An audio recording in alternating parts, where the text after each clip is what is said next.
Friends, you would have seen the news that India has signed an interim framework with the Americans. The Americans have made a press release, and we have also tried to tweet through our ministers. Now, what I see are two major implications and some minor implications of this initial framework. The first would be on our defense preparedness and our defense budget. And the second would be on the value of the Indian rupee and inflation, etc. So the deal has two parts. First was the executive order signed by President Trump, which says that the 25% penalty or ad valorem duty, which was imposed on India because it imports oil from Russia, will be removed because India has agreed to zero out our imports of oil from Russia. Now, when the Russians were asked 2 days ago about this, they said that we have not been informed by India. Why has India not informed them? Well, it's the same reason that India was importing oil from them. That is to keep the Russians happy, to keep Putin happy. Because over 60% of our defense equipment comes from Russia. And if he gets angry, they anyway have a problem in supplying because of the Ukraine conflict, where they are completely sucked in. But it could have, if they're upset, they could restrict access. This would create a big problem for us. We would then have to go for defense equipment to Europe or US or Israel or Japan, wherever. And that would really increase the cost. That would have a major escalation impact on our defense budget, which means there would be less money for everything else. So our defense preparedness would also come down.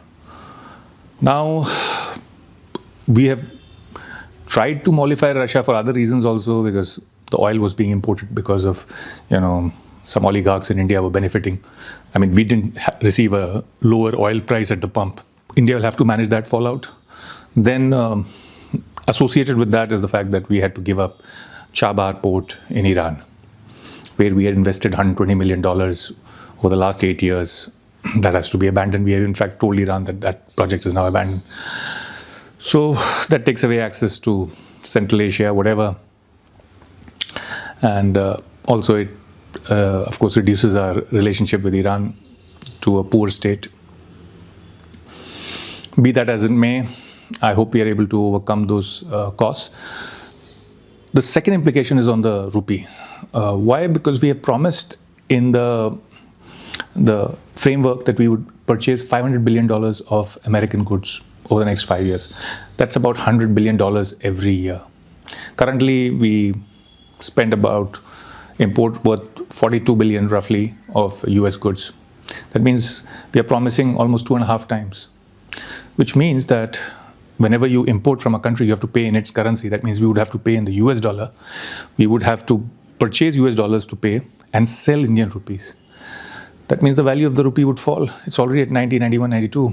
It could well fall to below 100. And people are saying that, okay, we will export more.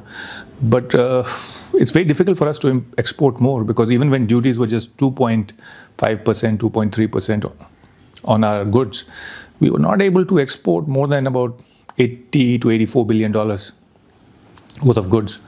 So will we be able to expand our exports that much? I doubt it. So those are the two major implications, but there are other minor implications. We have promised that we will import agricultural items like fruits, processed fruits. We'll import animal feed grain. We'll import grain for making alcohol and wine, etc. Now, the implications of that are not fully clear, but it will have some implications for our farmers. Another implication of this interim agreement part is that non-tariff barriers by both sides will be removed. Well, if non-tariff barriers are going to be removed from Indian agriculture, this will have implications, because a lot of food that is produced in America is GMO, that is genetically modified. Now, this genetically modified food does not have an impact on our health the way, say, Vandana Shiva will tell you, but it does have implications for pricing. GMO food is much cheaper, so it will affect those farmers in India which are not using GMO. Secondly, it will affect also the purchase price of seeds. GMO plants produce inert seeds. That is, once you have made the plant, planted the seeds and created the crop, you will not be able to plant a new cycle. You will have to again go and purchase the seeds. So that increases the cost and you become dependent on these companies. So we have to be careful of how these non-tariff barriers are going to be negotiated. The second aspect is this interim agreement also says that we will reduce tariffs on American manufactured goods, including automotive sectors, close to zero. This is something I also recommended for the automotive sector. So I wrote an article when these tariffs were first imposed about 8 months ago. It came out in the Diplomat. A link will be provided below. And I said that, look, we need to reduce to zero tariffs on American cars. Why? Because even the cheapest American cars, once we add the indirect taxes that India imposes on all vehicles, they'll be about $30,000. That's about 27 lakh rupees. That is the cheapest cars. Now, cheap cars in India are usually below 10 or 12 lakh rupees. So most low-income Indians would not be able to afford a 27 lakh car. Hence, they're not going to be able to sell much. And their average car goes up to $40,000 to $50,000. So that would be a very high-priced car in India, 35 lakh rupees and above. So that's not a problem if we reduce on automotive sector, but reducing it on other manufacturers, US manufacturers, would have an impact. That is, it would have an impact on our manufacturing sector, because though the US is not a big manufacturing power, it's enough, It makes enough high-end and high-tech goods that it would have an impact on India's more skilled manufacturing. There are also, of course, the other problem that if we don't match up to these promises that have been made, America can reimpose tariffs. Donald Trump is that kind of a guy. When he found that South Korea was not matching its promises, he got very angry and he kind of ripped up the trade agreement again and went in for another round of tariffs and renegotiation. So he could do that to us. And in fact, the interim agreement says that if either side does not meet its promises or tries to raise barriers and tariffs, then the other side is free of this agreement and they can also do likewise. So that's one aspect. The second aspect is with respect to the executive order that President Trump signed with respect to Russian oil. It says that the Treasury Secretary and the Commerce Secretary are going to monitor whether India again increases its purchase of Russian oil. If it does so, then tariffs or penalty duties will be reimposed.